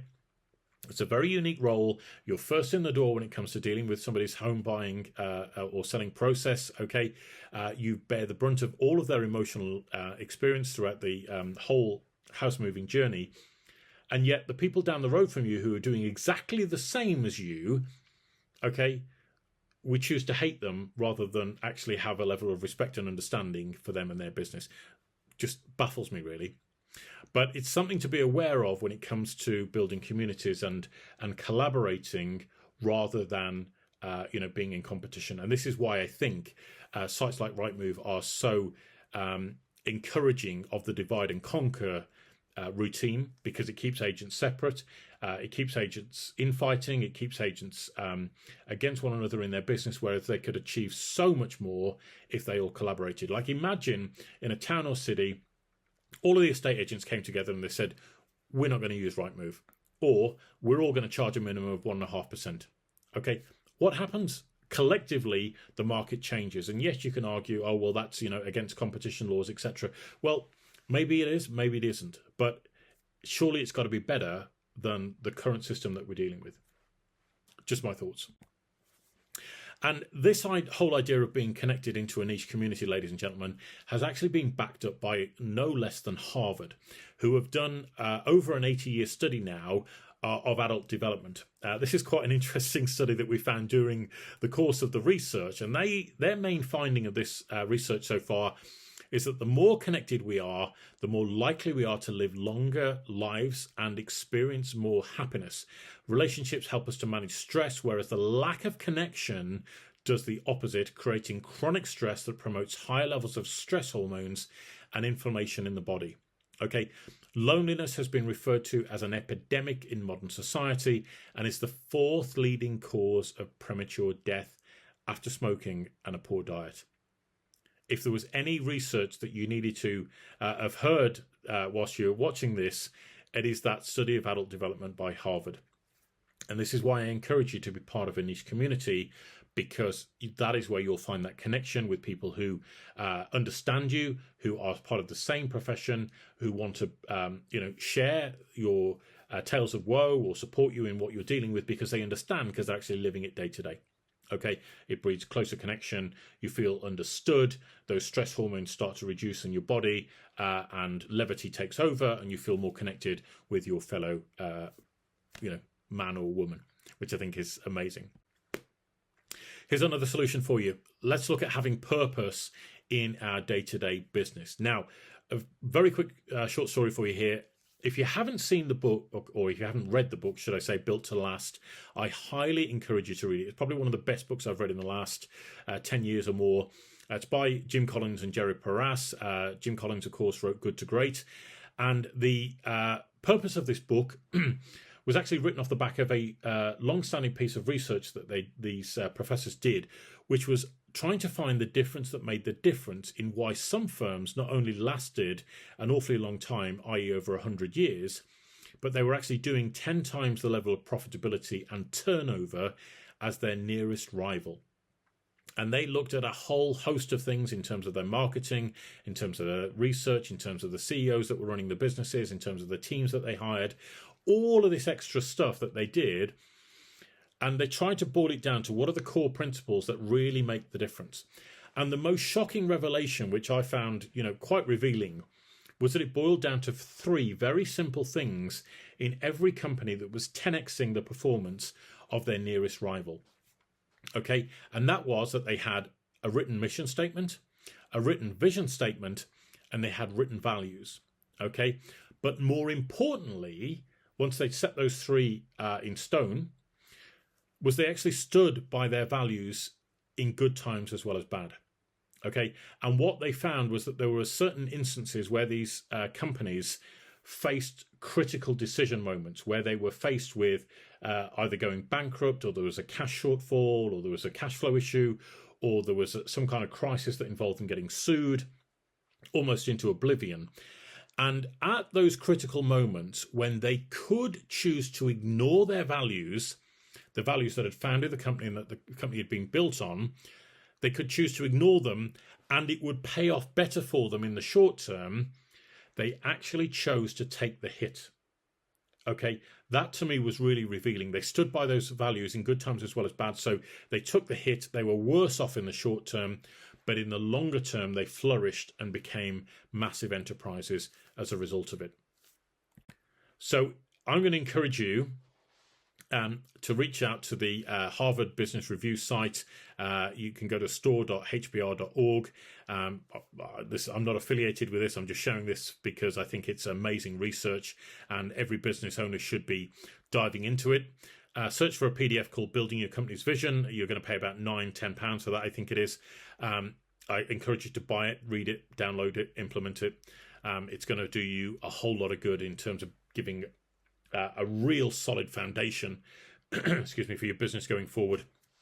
I would highly encourage you to get that in place because everything else can be dealt with once you've got those core values in place for your company. And so many people don't have it, or they, even worse, what they do is they do a values exercise. Like, have you ever had that experience where you walk into a bank, for example, and on the wall they've got, our values are trust and honesty, and you sit there and you think, yeah, right, okay, I don't believe you, is really what you're saying.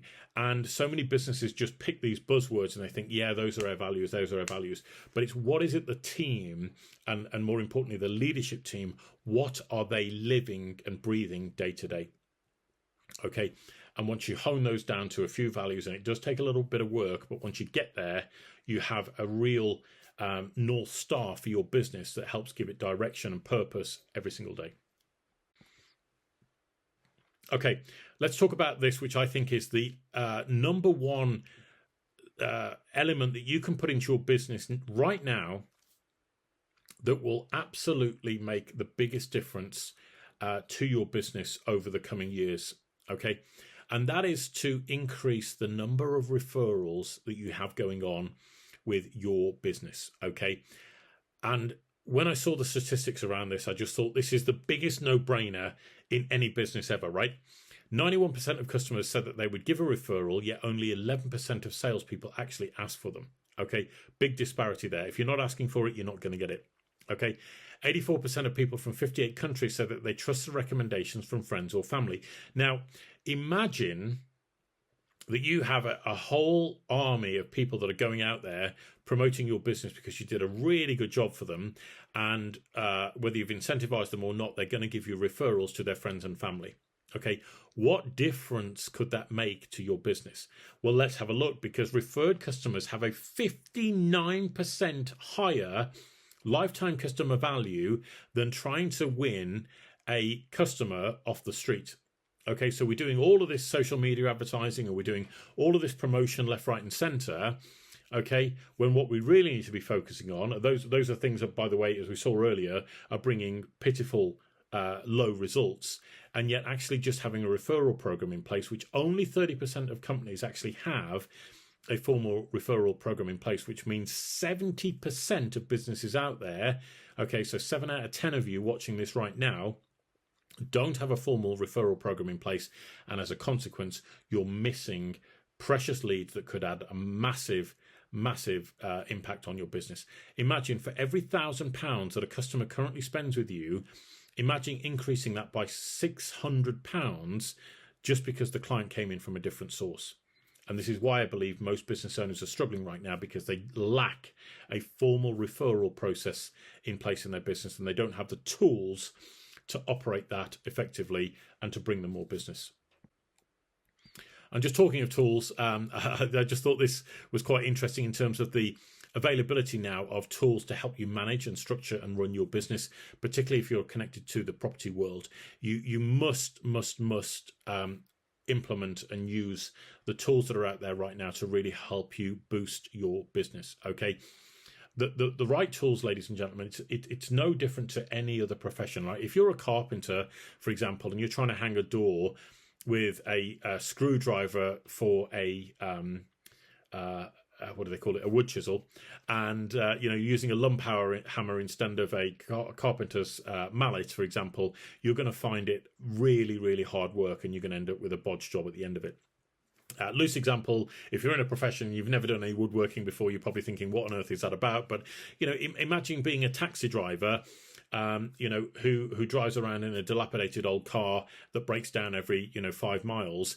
It's going to be hard for you to, generate a lot of custom to keep your business going.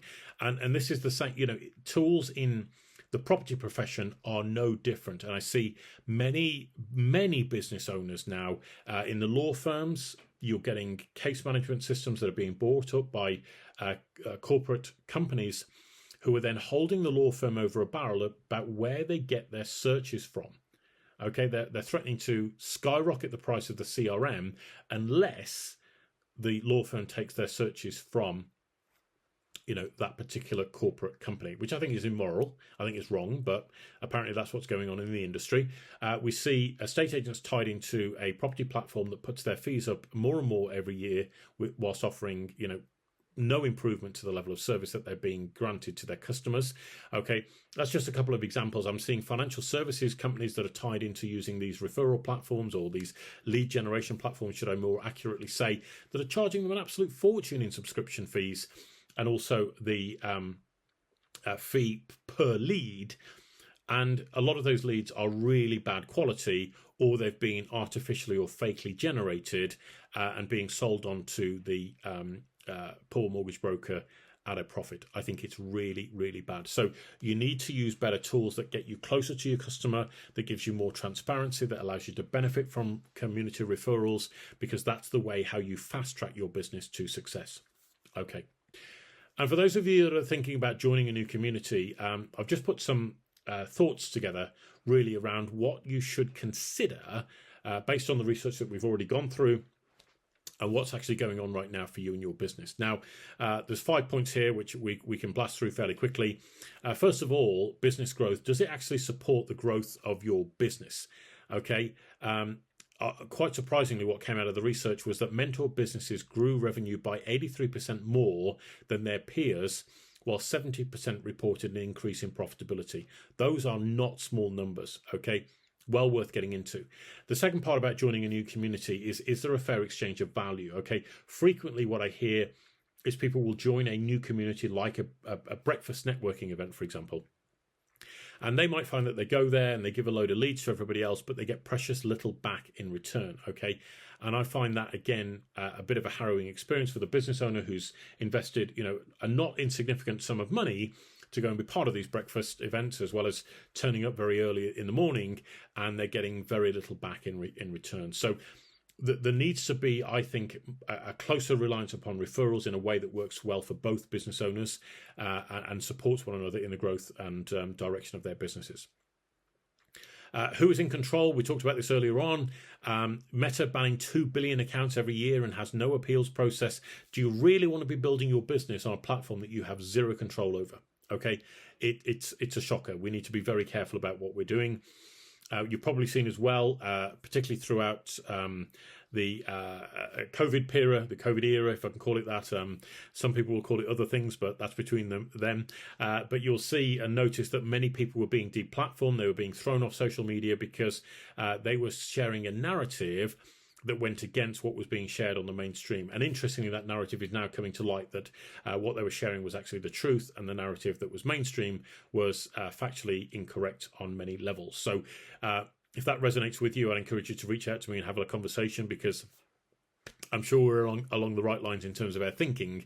But the point I'm trying to make here is that those people were deplatformed and they lost thousands of followers or connections, and were simply rubbished by the collective, which is not a good position to be in at all. Let's talk about engagement for a second. Many people are fed up of shouting into the void. They put all this content out there. They're trying to raise awareness for their business. They're just not getting a lot back in return. Okay, so getting into things like forums is going to help you build much closer connections and help you feel heard than it ever is in any of these kind of Facebook communities. And again, if you've been part of any of them, you've noticed that engagement has dropped off significantly in the last couple of years.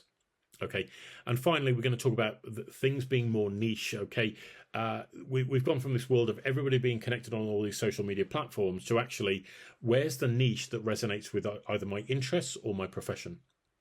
Okay, are we part of a really true niche that reflects the profession that we're in? Okay, because 2/3 of people want connections with others who have a similar interest to them. And again, that makes perfect sense. All right, so moving on. I know we've covered a lot of ground here today, guys, and I appreciate that it probably has felt a little bit intense, but I want to offer you some light at the end of the tunnel here. In fact, not just some light, a major light. And no, it's not a train heading towards you at 100 miles an hour. I believe very passionately, as I've mentioned earlier, about the fact that we are this close to changing the property market, and for the good people in the industry to come together and collaborate. Okay. And it does rely upon those good people to come together, and we create a movement and a mission to change the way properties are bought and sold forever. And we're not that far away. All the chess pieces, or all the pieces of the puzzle, are already aligned. Okay. It just takes one or two pieces to be put into place, and the whole game completely changes. And that's a bit that I'm really excited about. It's the bit I'm so passionate about. But it cannot be a solo crusade. And this is the biggest problem that's in the industry at the moment, particularly with all of these groups that we talked about earlier, is that they are very much self-centered. They very much want to claim the crown themselves for solving this conundrum that we're in with house buying and selling. And I think that's a massive mistake. Okay, this is not a one-man mission. This is a collective mission. It requires really good people banding together and leading the property market out of the depths of despair. And I think there are some fantastic people in this industry.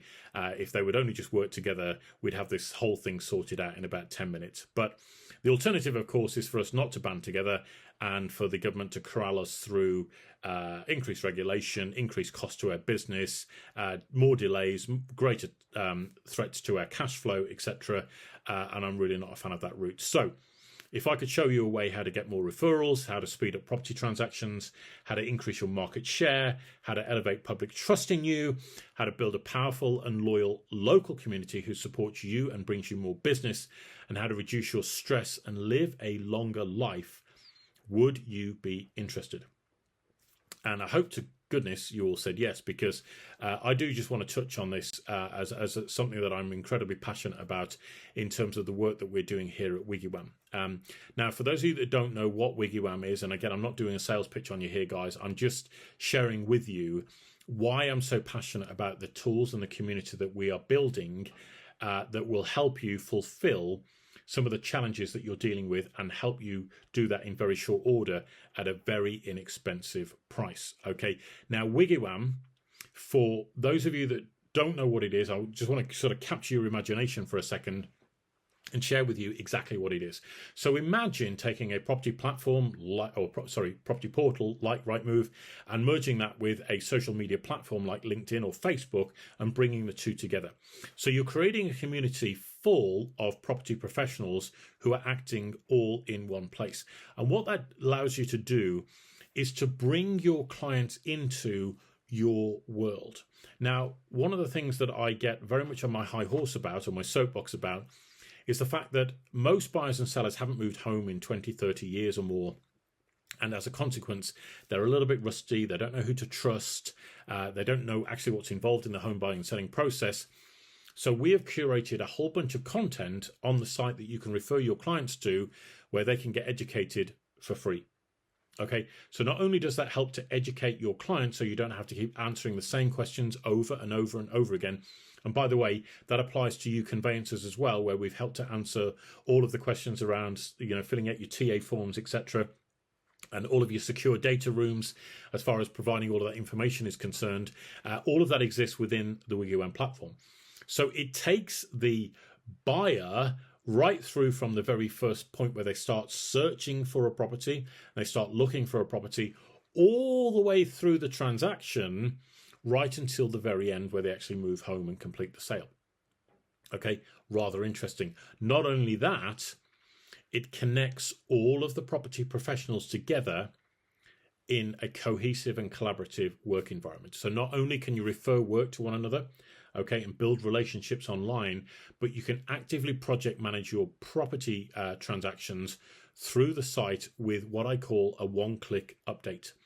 Now, there are some statistics floating around, and this is going to probably, some of you are going to agree with this, some of you are going to disagree with what I'm about to say, but you know it's true, that 80% of a property professional's workday is spent giving updates. Okay, that means for the average conveyancer, Monday to Thursday, Your entire working days, Monday to Thursday, are spent giving updates on case files, and only 1 day is actually left for doing any conveyancing. I don't know about you, but that isn't good odds. And the reason why I'm so passionate about one-click updates is because they allow you to give updates to your clients and others in real time with just one click. So the searches come back, you tick the box that says searches are back, everybody is instantly notified that something is happening, which is the biggest barrier you've got right now, is because the client has got their life savings on the line, they've got their dream home on the line. They are excited to get their kids into the nearest school or the latest school or whatever it might be. They're building their whole lives around this house move. They've put some money on account. Okay, they've spent out for all of these other things. And then they're wondering what's happening and whether or not everything's disappeared into a black hole, which is why they phone you with such anxiety and such desperation to get an update, of which the update that they're receiving probably doesn't make a lot of sense to them, because they haven't moved home in 20 years, they don't really know what's involved. And with respect, as conveyancers or estate agents, we're talking at this level of knowledge, and our client is, with respect at this level, and there's a discommunication, which is frequently why you might have a phone call with Mr. and he goes home and explains it to Mrs. and Mrs. phones you the following morning because you didn't understand what Mr. told him the night before, and there was some miscommunication, Chinese whispers going on in the background, which undermined the whole message. But all of that goes away when everybody has complete transparency and can see exactly what's going on in real time with a housing transaction. Now, the good conveyancers and good estate agents are going to love that tool because they want transparency, they welcome it, they want to give their clients complete updates in what's going on. And I'm afraid to say the bad conveyancers and the bad estate agents won't want that transparency, of course, because it will shine a spotlight on where they are not performing in support of the client who's actually paying their wages. Okay, so I say that with no apology, because it is exactly what's needed in the profession at the moment in order to speed up transactions, increase transparency, and give a lot of information up front. And I mentioned earlier that right now there are a couple of quick wins that are available to both estate agents and conveyancers. Okay. And I want to highlight this because whilst I've said earlier on I'm not a fan of regulation, one of the biggest things that's happened recently is the trading standards have given us a wide open goal as far as material information is concerned. And if you're not embracing it as an estate agent or a conveyancer, I honestly believe you're shooting yourself in the foot, because here's the way I look at it, and I've coached a lot of estate agents to implement this into their business. So if you're up for a bit of free information and you want to learn something that people pay a lot of money to learn, okay, it's very simple. But we were doing this 20 years ago in the profession, where we were charging our clients a fee to list their property, okay? And that fee covered the production of all of the information, i.e. the sales particulars, the for sale board, professional photography, etc. Now we have to provide material information as part of our client's house sale process, and yet still agents are operating on a no sale, no fee basis. And the answer they give me is, I can't do that because so-and-so competition will use it against me. And my response to that is, you are doing your client a disservice if you're putting their house on the market and you're not complying with the law and the regulations. Okay, now if you look north of the border, you'll notice that precious few home sellers actually change horses partway through the process because they have invested in the services of the estate agent up front. Not only that, the people that have put their house up for sale are more committed because they're financially invested. And this solves the problem of the fall-throughs, because you've got all that material information up front and you can give that to your client. You can give that to the conveyancer right at the start of the process on behalf of your client. And it also solves the withdrawal puzzle of people putting their house up on the market, testing the waters with you, and then after they've spent thousands of pounds of your marketing budget, they decide to pull their house off the market. Okay, so I firmly and passionately believe estate agents should be charging each and every one of their clients a minimum of £350 to list their property and get it on the market, because that gives you the budget to be able to provide all of this material information and keep yourself clear of any wrongdoings when trading standards come knocking. And the rumour that's going around at the moment is that trading standards are looking to make examples of estate agents in certain areas. They're going to pick one or two. They're going to make a big song and dance around them. They're going to prosecute them to the hilt, where they'll probably lose their business and potentially worse.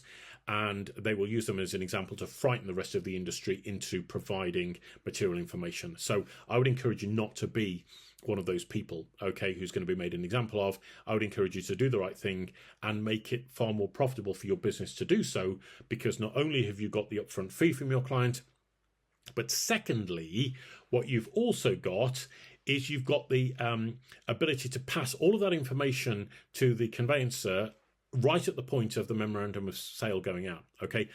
And what that does is that massively reduces the timescale that we're going to be spending hunting around for information that's required, which not only increases the certainty of the sale, but it reduces the time frame.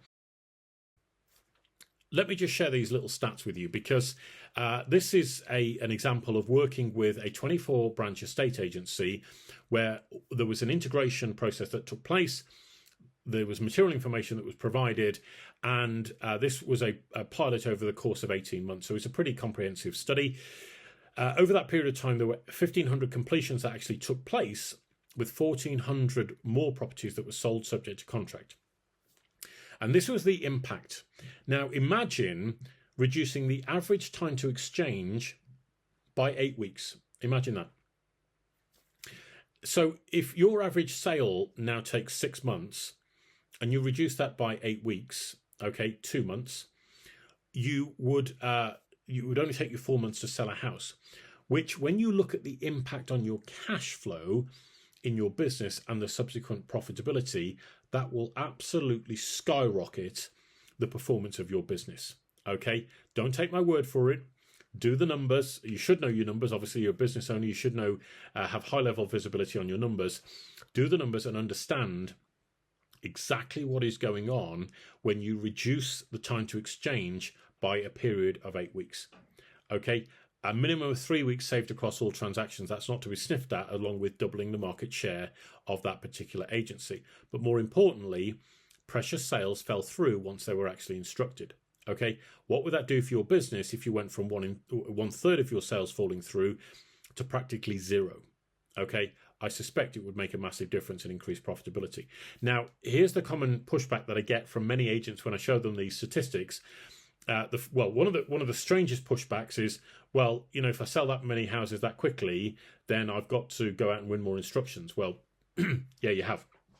If you want a more profitable business, of course you have, right? But the second pushback is that many agents say, well, what's the point if I'm spearheading this in my local area and other agents are ignoring it? Okay, there is absolutely the point of doing this, because over time, word gets around. You do a good job for a client, you support them, you look after them. They inevitably will go and tell somebody else, okay, a friend or a family. They will refer you more and more business. And this is the problem. Many agents, in fact, only 30% of agents actually have a formal referral program in place, and therefore they cannot see the benefit, or 70% of them cannot see the benefit of having this structure in place in their business, because they're not taking advantage of referrals already. Okay, so when you have this system in place and you're speeding up transactions, and your for sale boards are flying up and flying down, and you're getting people move faster than ever before, you can set your stall out as being the most professional, most credible agent in your local area, and you will automatically win more business. There is literally zero downside to this as an exercise. So I'm going to encourage you all as agents and conveyancers to work together. Again, from a conveyancer's perspective, you will be able to get through more transactions far faster and more profitably by working with a model that deals with upfront material information. And if you're puzzled about how that might work in practice, come and have a chat with me, come and have a conversation with me, because I can show you exactly how that model will work in practice and where you're selling yourself short as far as your conveyancing fees are concerned. Okay. Ladies and gentlemen, it's been a bit of a journey, and I've really enjoyed every second of it with you. I just wanted to wrap up what we've actually covered here today, and hopefully it's been a real revelation in terms of what we're actually dealing with in the property market, the stresses concerned, and the shortness of life expectancy if we fail to take action and change what's actually going on in the marketplace, not just for our clients, but also for ourselves. So we can be selfish here. we can be a little bit more selfish and focus on solving these challenges in order to benefit us and live happier, more connected and better lives. I've shown you also how to solve some of these major pain points, how to win more business and how to live a longer life. And I've also shown you the tools that you need to skyrocket your conversions with your ideal prospects. So it remains to say a big thank you for your time, care and attention here today. And I'm going to end not with anything else, but an invitation to you to join us on this journey to revolutionize the property industry, to revolutionize the buying and selling of property in the UK. Because we've already seen what happens if we carry on with where we are right now and what happens if we carry on maintaining the status quo. And as I said earlier, there are many businesses and many interests, nefarious interests right now that will keep things exactly the same as they are ad nauseum because it benefits them. Who it doesn't benefit are the independent property professionals like your estate agents, conveyancers, mortgage brokers, surveyors, who all do a bloody good job for their clients, but are being held to ransom by these nefarious interests. So I'm going to encourage you, and I offer you an invitation, that if you don't like where things are right now, and you see a better future available for home buyers and sellers and all of us connected in the industry, if that's in your heart, I encourage you to join the property revolution, because here's the reality. We've seen over the last couple of years that we don't know how long we've got left on this planet, okay?